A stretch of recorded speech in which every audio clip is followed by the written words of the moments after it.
Muri Zimbabwe makadiko ndinokuchingamidzai nemufaro wangu nasuno wakanyanya kuwedzerwa nokuti abi yangu mukanya vari pano nasuno vamwe vakafunza kuti ndoupiko mukanya takambokuburitirai pano paSly Media TV mukomana anonzi Thomas Semani akanga achitaura kuti aiwa inini ndiri mukanya ndinoita kufamba ndakapabata vachiratidza kuti aiwa ishasha dzebonde asi panyaya yatakakuudzirai ushasha hwebonde huya akazenga ave kufungidzira kuti akabatwa nerukawo rwakanga rwakukonzera kuti ave negwembe achiita achikwenya muviri wese kubva mumusoro mumakumbo musana padumbu pese pakazara gwembe iroro rahanditika asi nhasi uno toda kutenda Mwari nekuti auya ari pano uye apora asi ndisati ndaenda kwaari ndoda kukurudzirai kuti rambai muchisubscribe paSly Media TV kuitira kuti musazorasikirwa nezvirongwa zvatinokuunzirai panapa ichokwadi kuti varoyi variko kunzoko vanhu vari kuroyiwa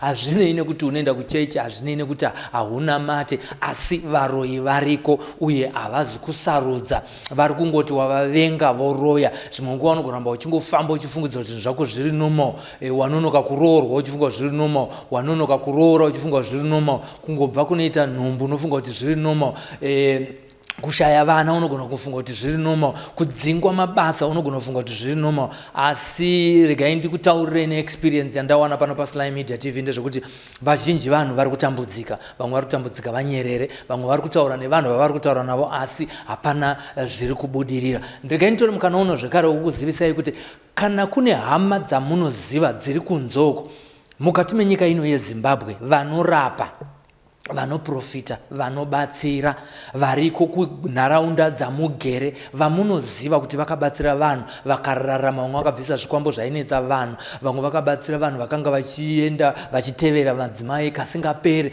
asi vanhu ivava vasati vambobuda pasocial media isusu pano apa tinokwanisa kuti titaure nevanhu vakadaro chinangwa chiri chekuti vanhu vari kunharaunda yekugokwe nharaunda yekushurugwi yekumasvingo yekwagutu yekubhindura yekumukumbura yekukaroi kana kune munhu anobatsira vanhu asingazivikanwe mukana ndiwoyu uri paSly Media wekuti vanhu ivavo tinovashambadza votoisa manhamba avo pascreen kuitira kuti vanhu vasafamba madistances akareba vachienda kunotsvaga rubatsiro nokuti vamwe vanhu tichitoziva kuti ari kwabushu asi haagone kuti aende kunorapwa kukadoma nokuti paanenge ari kurwara pamwe mari inenge yatopera zvokuti haachatokwanise kuti aende kwachiremba kana kuti akwire bhazi ndosaka tiri kuda kuti vana chiremba vese vamunoziva ana madzibaba vese vamunoziva vanobatsira tikontaktei imimi pano paSly Media TV tovataura navo tokurukura votiudza zvavanogona kunge vachibatsira kana vatiudza tovataisa namba yavo pascreen isu hatitengese manhamba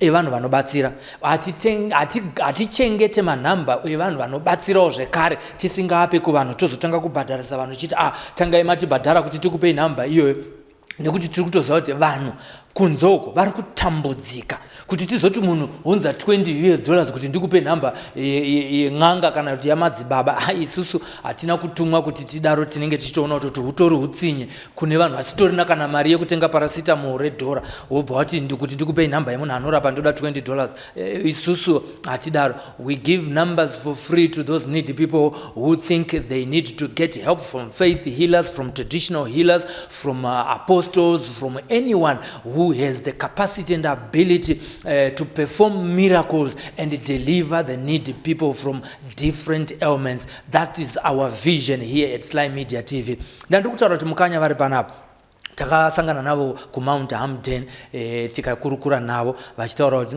upenyu hwandiomera ndakutonwa hwahwa kuti ndirare ndichikanganwa kukwenya nekudaro nhasi uno tine chishamiso chokuti vauya panapa vasisa kwenye vauya panapa vachitaura ndakutorara regai tirege kuwanza munamato sadza rechipora mukoma Thomas makadi mukanya edu makadiwo ndiri kufara kukuona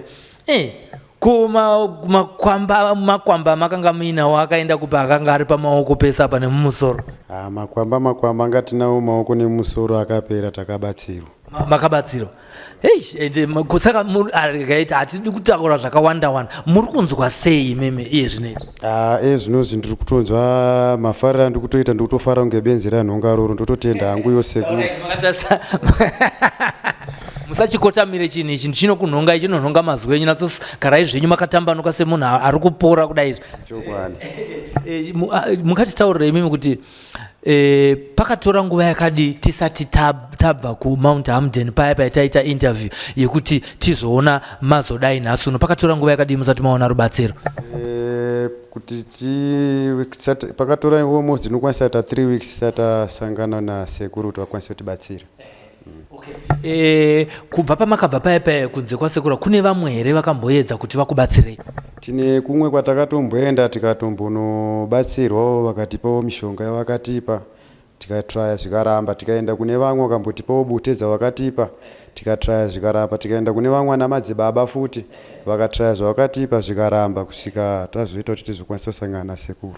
Paya takanga tine dambudziko rekuti hamusi kunatsoziva kuti magwembe riri pamuri rakonzerwa nei. Maifungidzira kuti Rukawo, pane vanhu vese vamakaenda muchinoona vakataura kuti chii chiri kukonzera urwere huri pamuri?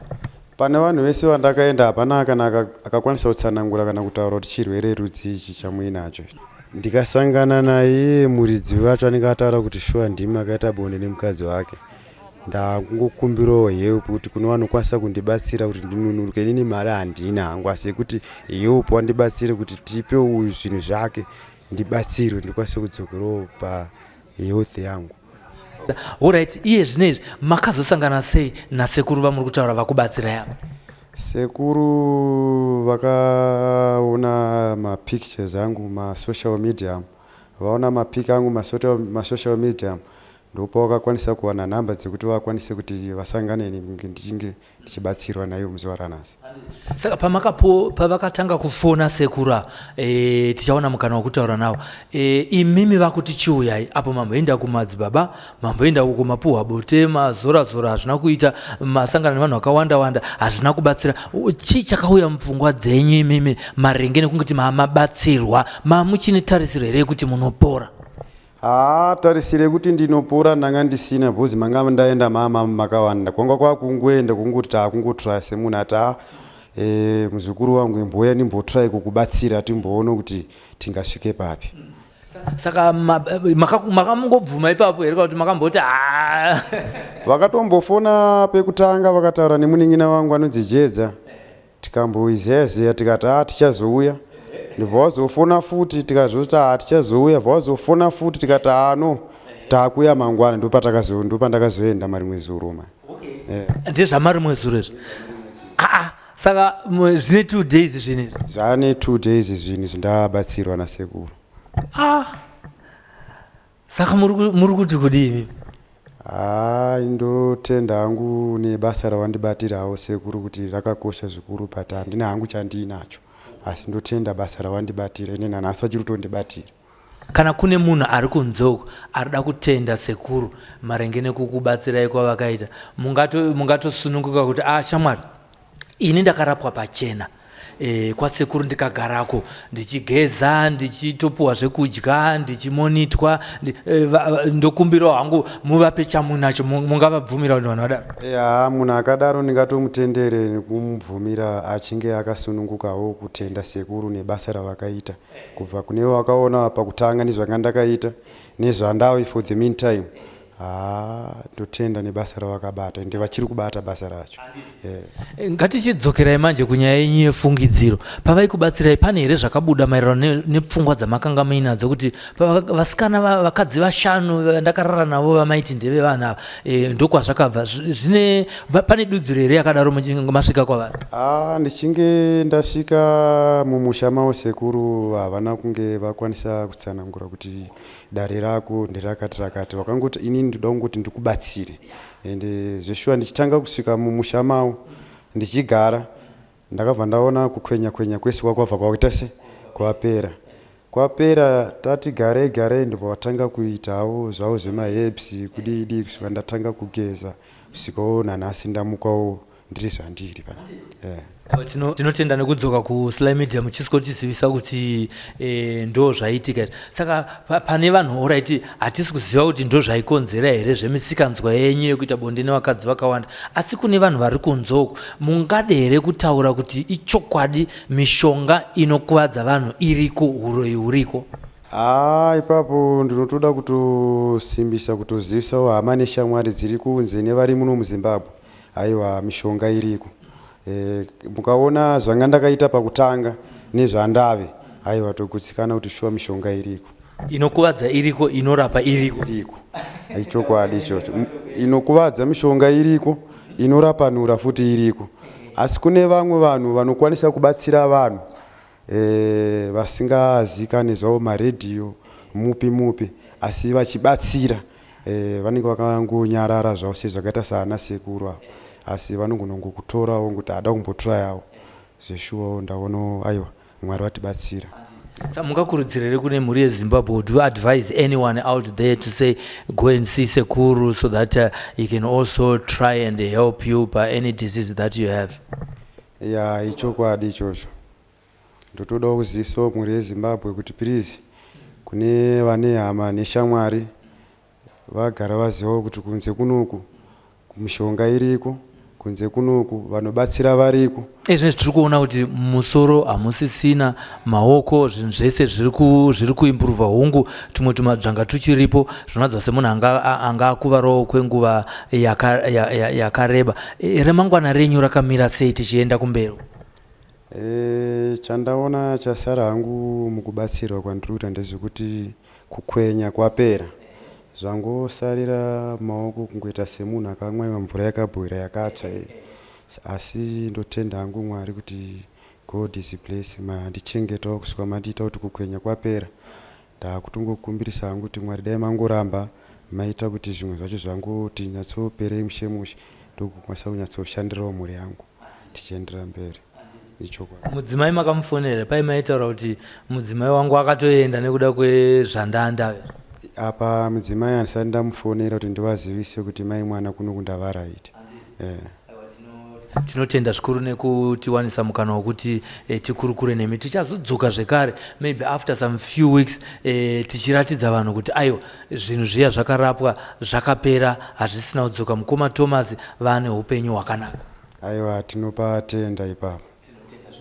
There you have viewers. I'm excited. I'm over the moon, and considering that I saw Thomas before he received his healing, it has uplifted my faith that yes, it is possible that God can heal diseases. And I want to tell you that the man who has been able to do this good job on Thomas, he's not here with us. Thomas came with his driver, and sometime maybe you'll find time to come to the studio because he's a busy man, or we'll visit him and then speak with him on more things that he can do for the community of Zimbabwe. The number that is flashing on the screen, that's his number, and his name is Usman Allie. He's here to help anyone whom he thinks he can help. We are not promising that he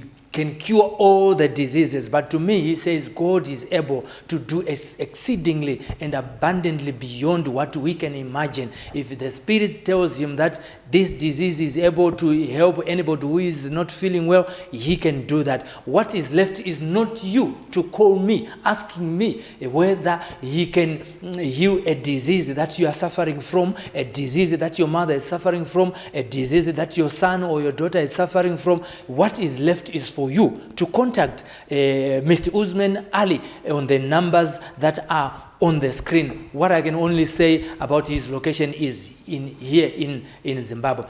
Chasara njengoti ndionekere tarumbidzwa Rudhenya akabata kamera tiri pano pa studio yedu Sly Media TV as we broadcast from the capital city of Zimbabwe in Harare. Thank you so much from our broadcast center. My name is Silvester Tafumanaye Simbi Yebasa.